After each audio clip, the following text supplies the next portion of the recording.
Assalamualaikum warahmatullahi wabarakatuh. Saya Sawitri Tejaningrum, guru geografi di SMA Negeri 1 Majalengka. Dalam kesempatan ini akan menyampaikan materi kelas 3 bab 2 yaitu tentang pola keruangan desa dan kota. Pada kesempatan ini juga sebetulnya yang akan dibahas adalah tentang keruangan desa dahulu. Di sini submateri yang akan Ibu bahas yaitu pengertian desa, syarat dan ciri desa, unsur desa, potensi desa, dan klasifikasi desa.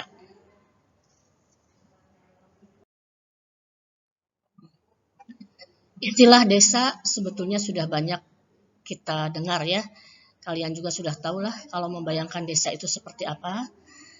Di sini menurut bahasa Sanskerta, desa itu berasal dari kata desi yang artinya tanah kelahiran atau tumpah darah. Dan desa itu juga di Indonesia istilahnya sangat beragam karena Indonesia ini negara kepulauan dengan aneka ragam bahasanya. Jadi istilah desa ini mempunyai perbedaan di setiap wilayah. Contoh di Aceh istilah desa itu disebut gampong, di Tapanuli huta, di Sumatera Barat nagari, di Bali banjar, di Sulawesi Selatan wanus, dan masih banyak lagi istilah desa di berbagai wilayah di Indonesia. Menurut salah satu ahli tentang desa dan kota, di sini ada Bintarto, menjelaskan bahwa desa itu merupakan suatu hasil perwujudan geografis yang ditimbulkan oleh unsur-unsur fisiografis, sosial, ekonomi, politik, dan kultural yang terdapat pada suatu daerah serta memiliki hubungan dan pengaruh timbal balik dengan daerah lain. Di sini juga Ibu akan menyampaikan tentang pengertian desa menurut Undang-Undang Nomor 6 Republik Indonesia tahun 2014.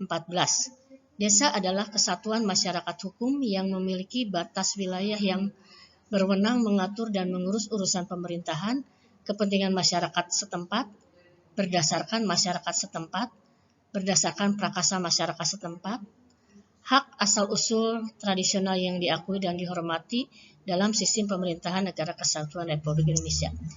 Jadi di sini desa itu merupakan pemerintahan terendah ya, dan diberikan wewenang untuk mengatur mengurus pemerintahannya sendiri. Segala sesuatu tentang tradisionalnya, aturannya semua tergantung kepada desa. Tapi semua itu diakui oleh Negara Kesatuan Republik Indonesia. Di sini juga ada pengertian desa menurut Undang-Undang Nomor 26. Kawasan pedesaan wilayah yang punya kegiatan utama bertani ya, termasuk pengelolaan sumber daya alam dengan susunan fungsi kawasan sebagai tempat pemukiman, pelayanan jasa pemerintahan, pelayanan sosial, dan kegiatan ekonomi. Jadi cukup sedikit ya kawasan di desa yang dipakai untuk kegiatan sosial di sini. Hanya untuk pemukiman, pelayanan jasa pemerintahan, pelayanan sosial, dan kegiatan ekonomi yang tidak beraneka ragam seperti di kota. Selanjutnya ini ada beberapa lagi pengertian desa, bisa dilihat ya. Ada dari Sutarjo Kartohadikusumo, ada dari William Oakberg, selanjutnya ada dari Paul H. Landis. Ya.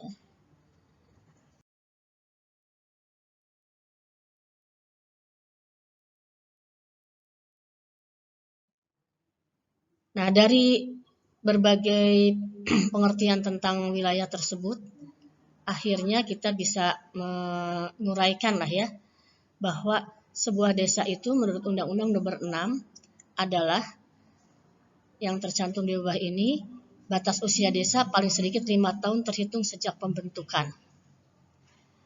Jumlah penduduk sesuai luas wilayah, memiliki akses transportasi, sosial budayanya mempunyai adat istiadat, batas wilayah tertuang pada peta, jadi desa juga harus memiliki atau sudah tertuang pada sebuah peta ya. Sarana prasarana ada untuk pemerintahan dan pelayanan. Maksudnya di sini ada jalan walaupun itu hanya untuk motor atau hanya jalan setapak untuk masyarakat bermobilisasi ya. Selanjutnya tersedianya dana tetap untuk perangkat pemerintah sesuai dengan peraturan perundang-undangan.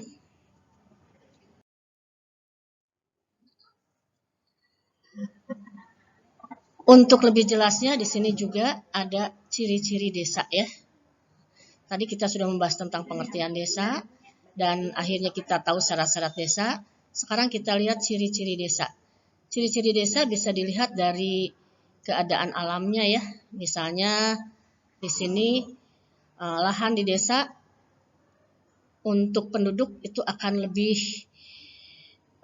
sedikit ya dibanding dengan lahan untuk daerah pertaniannya, atau lahan kosongnya lebih luas daripada lahan yang dipergunakan untuk penduduk. Ya. Itu secara alamiah kita lihat ya. Dan selanjutnya kita lihat untuk ciri-ciri masyarakat desa. Di sini masyarakat desa banyaknya kehidupannya masih banyak tergantung pada alam. Lalu toleransinya atau ya gotong royongnya masih sangat kuat. Adat istiadat dan norma agama kuat. Karena di sini kalau agama biasanya dalam satu desa tidak beragam, atau bisa dikatakan masyarakat desa itu segalanya itu serba homogen ya, tidak seperti di kota. Kontrol sosialnya didasarkan pada hukum informal. Hubungan kekerabatan didasarkan pada Gemeinschaft. Nah, kata Gemeinschaft ini punya arti paguyuban. Kita jangan tertukar dengan kota. Kalau kota hubungan kekerabatannya itu Gesellschaft atau patembayan, sesuai dengan kebutuhan masing-masing. Kalau kekerabatan di desa itu Gemeinschaft, guyub, bergotong royong segalanya, karena merasa satu kekerabatan ya. Lalu biasanya masyarakat desa pola pikirnya masih irasional. Irasional di sini ya maksudnya kadang-kadang ada yang tidak masuk akal ya. Misalnya jangan duduk di pintu, duduk di sekitar pintu karena misalnya di daerah sana mengaku itu akan susah jodohnya misalnya ya. Padahal yang jelas itu adalah menghalangi jalan. Nah, contoh kecilnya seperti itu. Terakhir, struktur perekonomian penduduk bersifat agraris. Tapi ini juga secara umum ya di Indonesia masyarakat desanya adalah bersifat agraris. Tapi ingat, desa di Indonesia itu ada desa nelayan yang tentunya pasti masyarakatnya itu memiliki mata pencahariannya adalah sebagai nelayan ya. Nah, itu mengenai ciri-ciri masyarakat desa. Sekarang kita lihat unsur-unsur desa. Dari pengertian-pengertian yang sudah dibahas oleh para ahli, kita bisa menyebutkan bahwa unsur sebuah desa itu ada 3 sebenarnya, yaitu ada daerahnya, ada penduduknya, dan ada tata kelakuannya ya. Yang dimaksud dengan unsur daerah di sini, di desa itu ada lahan ya. Ada lahan yang produktif mungkin, ada juga lahan yang tidak produktif juga pemanfaatannya, sehingga masyarakat desa bisa bertahan hidup di sana. Lalu yang dimaksud daerah dalam desa ini, bahwa desa itu lokasinya jelas, ada pada peta, mempunyai luas, dan memiliki batas-batas yang jelas, misalnya sebelah utara dengan apa, barat dengan apa, timur dengan apa, dan selatannya dengan apa. Lalu kalau kita bicarakan penduduk, di sini sama lah ya dengan membicarakan penduduk di kota sebetulnya. Kita harus tahu jumlah penduduk desanya berapa, karena desa itu juga dibagi-bagi nantinya secara klasifikasi berdasarkan jumlah penduduknya.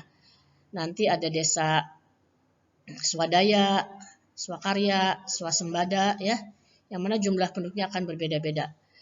Lalu kita bicara juga mengenai penduduk itu penyebarannya, apakah mengelompok, menyebar, atau terpusat ya. Lalu masalah penduduk juga dibicarakan tentang mata pencaharian penduduknya. Selanjutnya tata kelakuan. Sebuah desa itu harus punya tata kelakuan, maksudnya masyarakatnya punya adat istiadat, lalu mempunyai juga aturan. Misalnya hukum yang berlaku di sana bagaimana. Di Indonesia atau di Jawa Barat, tepatnya di Sukabumi, ada desa yang kepala desanya itu anak SD ya. Sepertinya itu tidak, kalau dilihat anak SD sepertinya bisa apa memimpin sebuah desa. Tapi karena adat di sana, hukum di sana berlaku bahwa turunan keluarga inilah yang harus jadi kepala desa, maka berlakulah hukum tersebut. Walaupun dalam pelaksanaannya mungkin dia hanya namanya saja kepala desa, tapi menjalankannya diatur oleh masyarakat di sana. Sekarang yang terakhir dalam kesempatan ini Ibu hanya membicarakan tentang potensi desa ya. Klasifikasi desa nanti mungkin pada pertemuan berikutnya. Potensi itu artinya sesuatu yang dimiliki oleh sebuah desa. Di sini kita bagi menjadi dua, ada potensi fisik dan potensi non-fisik. Apa yang dimaksud potensi fisik? Ini maksudnya adalah tanah misalnya ya. Tanah yang ada di desa tersebut subur atau bagaimana ya, sehingga bisa dimanfaatkan semaksimal mungkin atau tidak. Lalu yang kedua yang termasuk faktor fisik adalah air. Air merupakan sesuatu yang sangat dibutuhkan dalam kehidupan. Maka di daerah yang banyak air, sumber airnya bagus, biasanya masyarakatnya cukup banyak. Air juga bisa dipergunakan untuk membangun desa tersebut. Banyak desa di kita ya di Indonesia yang membuat aliran listriknya itu dari tenaga air. Karena air di sana sangat baik. Lalu iklim. Desa tergantung juga ya, jangankan desa, semua juga tergantung kepada iklim ya. Apalagi kalau desanya desa pertanian. Ini sangat menentukan kepada hasil daripada kegiatan bertani mereka. Ternak juga dikatakan potensi fisik karena ternak membantu para petani untuk mengerjakan misalnya membajak sawah ya. Di desa swadaya, swakarya biasanya ternak masih dipergunakan untuk membajak sawah, kecuali desa yang sudah maju ya, sudah banyak mempergunakan teknologi, jadi menggunakan traktor misalnya. Lalu yang terakhir manusia.